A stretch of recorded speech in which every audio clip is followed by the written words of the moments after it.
What's up, world? It's your boy Dennis with ImagistellTV. Today is the first video I am putting out in a series I'm going to be doing on depression. In today's episode, we're going to talk about how depression affects your body physically. Let's hop in. Depression has been studied for quite some time now, though in a lot of ways it is still in its baby stages of being understood. So what is depression? Well, okay, depression is a bit complicated. It isn't exactly one thing with one feeling. We can generically say that being depressed means that you do not feel okay for a prolonged period of time. In order to understand and define depression, we actually need to talk about where it comes from and the different ways it can look.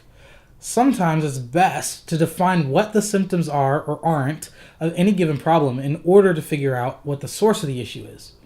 This is part of the reason I love to journal. I love journaling because it forces me to sit down and take my feelings of blah and describe it in an effort to define it. And in that process, eventually it helps me actually define it. So to start, let's talk about where depression comes from. There are a lot of misconceptions of depression. Many people think that depression is being sad for too long or that it comes from trauma. These can definitely come with or be a sign or symptom of depression, but they aren't necessarily directly correlated. This is important to understand because our conceptions of what a problem is directly impacts how we treat it. If I believe that I've been sad too long and therefore now I'm depressed, I may try to treat said problem with things that I feel make me happy. And this may not in fact cure my issues. Likewise, if I believe that it's all my hormones' fault and therefore I'm depressed, I will treat it by medicating it, and this may not be the root of why I might be depressed. And medicating long-term to fix a problem you don't actually have, you give yourself many other issues which continue to cover up the root of the problem and make it worse. This is why it's extremely important to work out an issue like depression with therapists, doctors, psychologists, psychiatrists, and family or friends. It keeps us from being narrow-minded about the issue. With that said, depression can have its roots in the physiology of the body, meaning the way in which your body is producing and processing essential hormones and other internal functions in order to both run your body and keep your body balanced. A term we use for that is called homeostasis. That is the natural way the body keeps itself stable. If your body gets too hot, for example, it turns on its air conditioning functions. If it needs more energy, it turns on its backup battery functions, and so on. Sometimes our internal world in the body has too many or not enough of the right hormones, minerals, or nutrients for a prolonged period of time.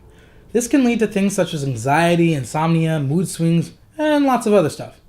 And if it continues for a long period of time, well, we pretty much get jacked up and our bodies have an extremely difficult time trying to stabilize everything. This reminds me of my shower in my apartment.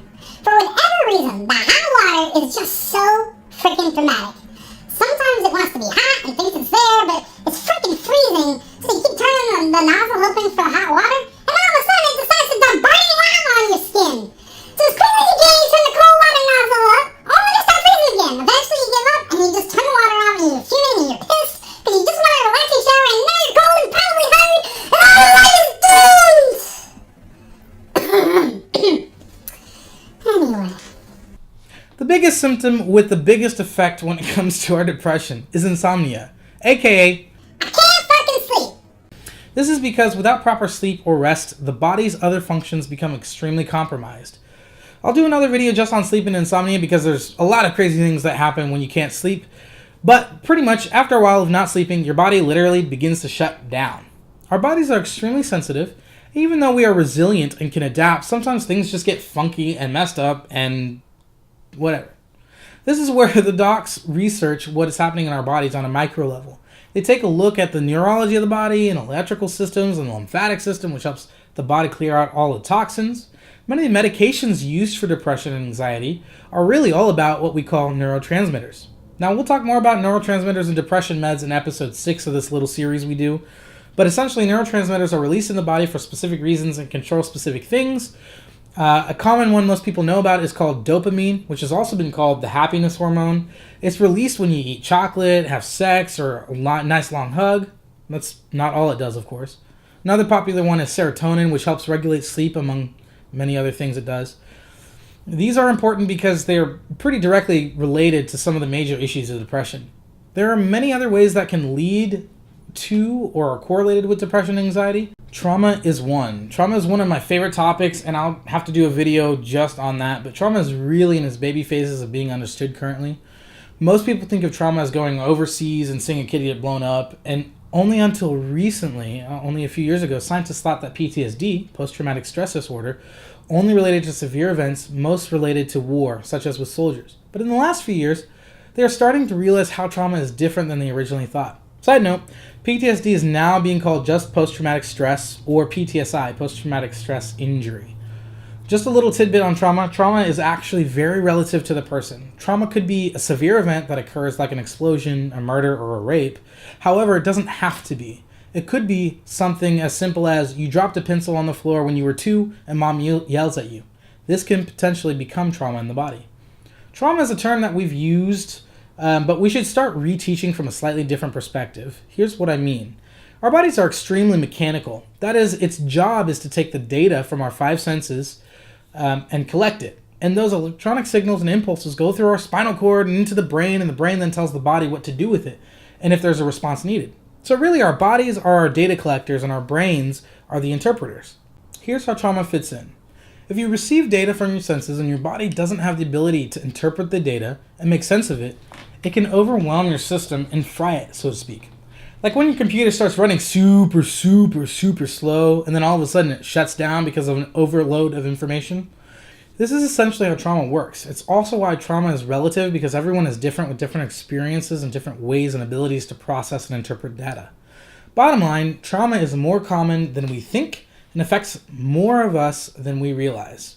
Again, we'll talk much more about this in another video. Here are a few of the other physical symptoms that are related to depression and anxiety.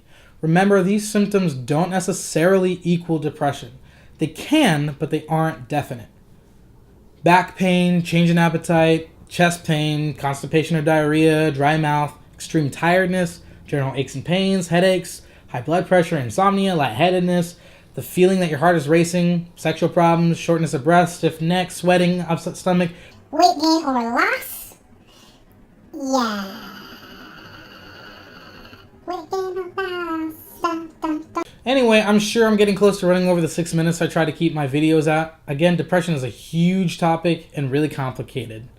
That's all for this week's video. As always, like and subscribe to my channel. There will be more videos to come on these topics, but if you have any questions or comments, shoot me a message.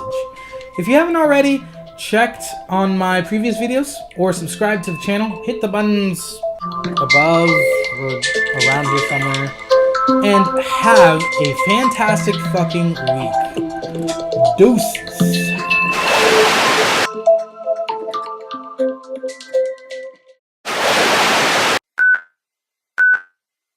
You stand there fuming and pissed because all you wanted was a relaxing shower, and now you're cold and probably hungry, and all of life is doomed!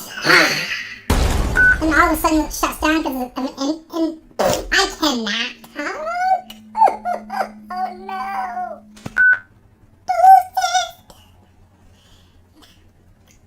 Does that make me crazy? Does that make me crazy? Yeah. Probably does.